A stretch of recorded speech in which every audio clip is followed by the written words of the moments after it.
Kita jumpa lagi di 5 menit saja. Saat ini saya mau menyampaikan sebuah cerita tentang harta warisan. Pasti semua orang senang kalau mendapatkan apa yang disebut warisan. Ada 2 bersaudara, mereka ini adalah hidup dari keluarga yang berkecukupan. Setelah kematian ayah dan ibunya, lalu mereka harus membagi harta warisan yang ditinggalkan. Setelah mereka membagikan harta warisan itu, ada perasaan tidak puas. Yang sulung atau kakak mengatakan kepada adiknya bahwa dia mendapat harta warisan lebih banyak. Tapi sebaliknya juga, sang adik mengatakan kepada kakaknya bahwa dia mendapatkan warisan lebih banyak. Dan inilah yang menjadi sebuah pertengkaran yang tidak pernah berhenti. Mereka sudah menempuh beberapa pengadilan, tapi hasilnya tetap aja begitu. Mereka tidak pernah bisa menerima keputusan yang ada. Mereka tetap terus mengatakan bahwa yang lain lebih daripada yang lain. Nah, setelah mencari-cari bagaimana caranya supaya persoalan mereka bisa selesai, supaya duri yang di dalam kehidupan mereka ini bisa tercabut, mereka menemukan seorang guru yang bijaksana.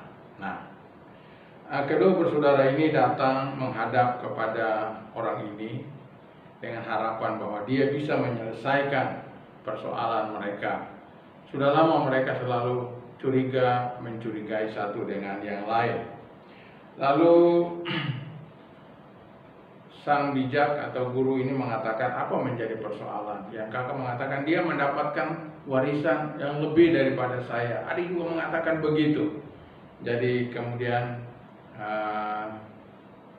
sang guru yang bijak ini mengatakan, oke, kalau begitu nanti besok kalian kumpulkan semua harta warisannya dan bawa kepada saya. Nah, besoknya mereka datang, katakanlah dengan semua warisannya. Lalu sang guru mengatakan begini, kalau begitu sekarang yang warisan yang punya kakak kasihkan kepada adik, dan yang warisan punya adik kasihkan kepada kakak.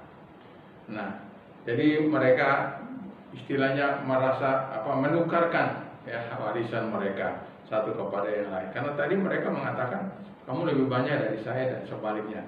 Sekarang sang bijak mengatakan oke, ditukar supaya adil. Nah, setelah hari itu mereka tidak lagi ribut, saudara. Mereka tidak lagi bertengkar masalah warisan siapa yang lebih banyak, siapa yang lebih sedikit. Kita sebagai manusia seringkali mengira bahwa nasib orang lain itu lebih baik dari nasib kita, ya.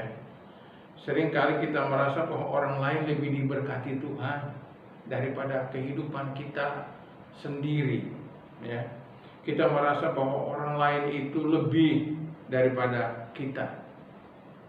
Nah, jadi saudara dapat melihat di sini bahwa sebenarnya saudara adalah orang yang diberkati Tuhan sebenarnya. Tidak perlu memandang kepada orang lain atau merasa iri dengan orang lain. Orang lain itu adalah hidupnya sendiri, saudara adalah hidup saudara dengan Tuhan. Lihatlah dirimu dari sudut pandang orang lain, ya. Maka saudara akan dipenuhi keharuan dan rasa syukur yang mendalam. Tuhan pasti menyintai saudara sekalian. Ingat bahwa Tuhan itu adalah adil adanya.